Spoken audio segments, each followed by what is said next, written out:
Halo teman-teman, rekan-rekan, klien dan juga para pengusaha. Kali ini saya mau sedikit eh, sharing ya terkait dengan adanya berita dari dunia perpajakan ya, terutama ini berita nasional gitu ya. Nah, di mana PT GBP ya, PT Gala Bumi Perkasa atau PT GBP pada Kamis 12 Maret kemarin ya. Ini masih baru ya, belum 1 bulan kemarin.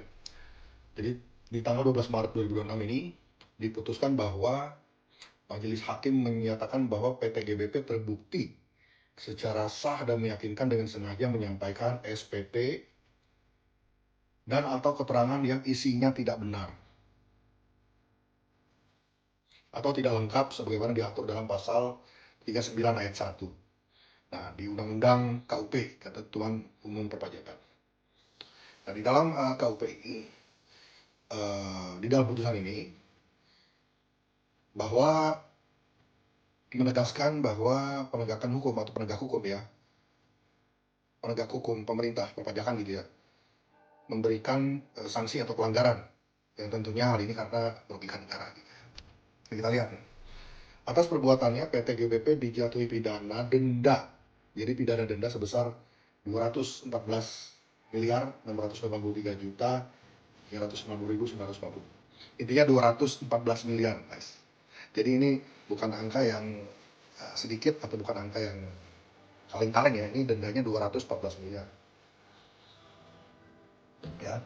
Kemudian saya bacakan lagi nih, yang merupakan denda sebesar 2 kali dari jumlah pajak yang tidak atau kurang bayar sebesar 107 miliar. Oh, jadi dia ini kurang bayar 107 miliar gitu ya. Jadi mungkin si WP ini, WP Padan ini dia nggak mau bayar pajak gitu ya, senilai 107 miliar. Dan akhirnya selain pidana denda, Pengadilan Negeri Surabaya di Surabaya ini ya, juga menetapkan perampasan barang bukti berupa aset tanah dan bangunan milik PT GBP. Selanjutnya untuk dilelang ya. Jadi wah berat juga ini ya. Oke, jadi intinya dari 107 miliar yang seharusnya dibayarkan, dia kena denda menjadi 214 miliar. Jadi ini berat banget ini.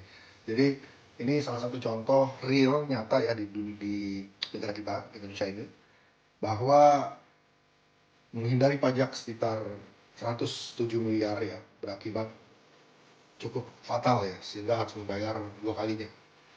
Kalau 2 kali, kalau cuma 1 juta sih 2 kali jadi 2 juta masih ringan lah ya gitu ya. Tapi ini dari 100 miliar ya, 107 miliar menjadi 214 miliar ya. Wah ini sih fantastis ya.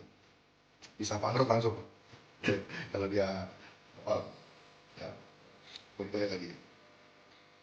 Jadi Direktur Penegakan Hukum Direktorat Jenderal Pajak Samingun menjelaskan bahwa putusan ini merupakan puncak dari proses penanganan perkara yang menghadapi berbagai tantangan.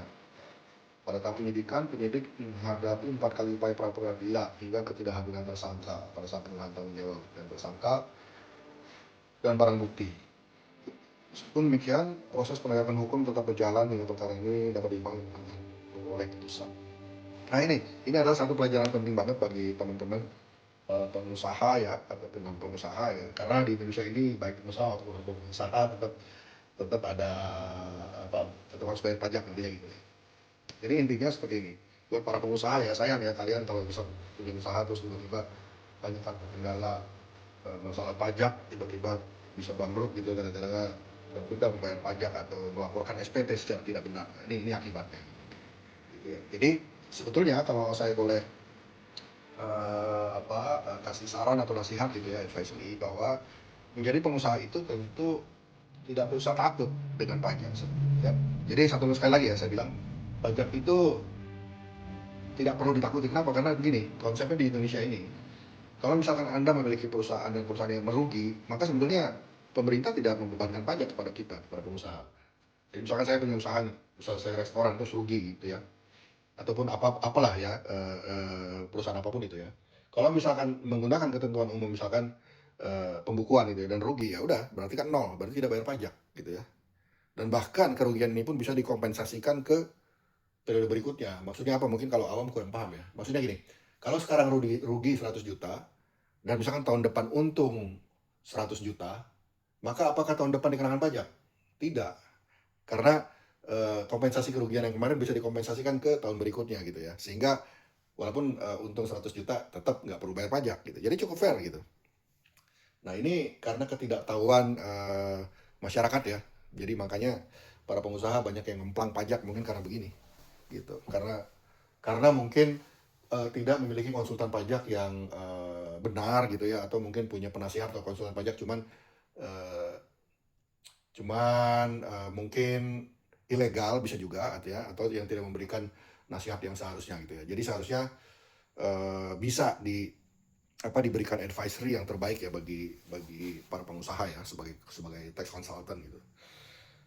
Oke, kemudian hikmahnya apa lagi ya dari sini? Ya artinya hikmahnya sih, kalau menurut saya para pengusaha yang belum punya konsultan pajak ya wajib ya menggandeng konsultan pajak ya. Jadi kenapa? Karena tidak memberatkan kok, malah akan melindungi dan akan membantu bisnis kita supaya tetap lancar, dan kedepannya kita tidak takut lah, karena apabila misalkan contoh ya ada STP gitu, surat tagihan pajak tiba-tiba datang, terus pastinya pengusaha bingung karena mereka tidak memiliki literatur dalam bidang perpajakan, tidak punya pengalaman, tidak punya keahlian dan pendidikan dan sebagainya kan, pengalaman dan sebagainya. Maka apa yang harus dilakukan? Tentu kalau seorang konsultan pajak bisa memberikan advisory yang terbaik. Misalkan kalau ada STP ya kita akan melakukan upaya hukum yang tepat gitu. Misalkan ya apa? Misalkan keberatan ya kan. Nah, keberatan itu adalah proses hukum juga. Kemudian juga bisa banding seperti itu ya.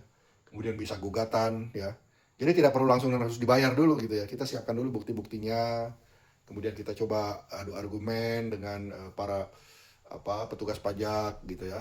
Dan pasti akan menemukan solusi yang terbaik gitu. Jadi tidak perlu harus bangkrut gara-gara membayar pajak karena sanksi denda yang memang diakuin di negara kita ini cukup fair, tapi juga cukup fair bagi pengemplang pajak. Jadi kalau misalkan kita nggak bayar pajak, itu dendanya cukup besar gitu. Jadi bisa denda 100% seperti ini ya. Gitu, bahkan ya ada pidana juga ya gitu.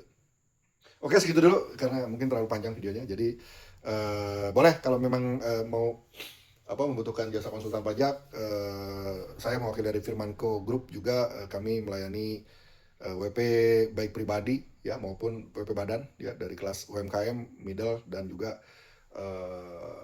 kelas konglomerat ya gitu. Jadi kita punya pengalaman di bidang tax dan juga financial pengelolaan secara keuangan ya, untuk memaksimalkan dan mengoptimisasikan ya bagaimana sinkronisasi antara pajak, keuangan, dan accounting itu bisa bersinergi sehingga akan memboosting income daripada atau pendapatan perusahaan supaya lebih melesat lagi ya gitu, supaya tetap aman, lancar, dan juga tetap berjaya ya. Oke, demikian, salam sukses dan sampai ketemu lagi nanti.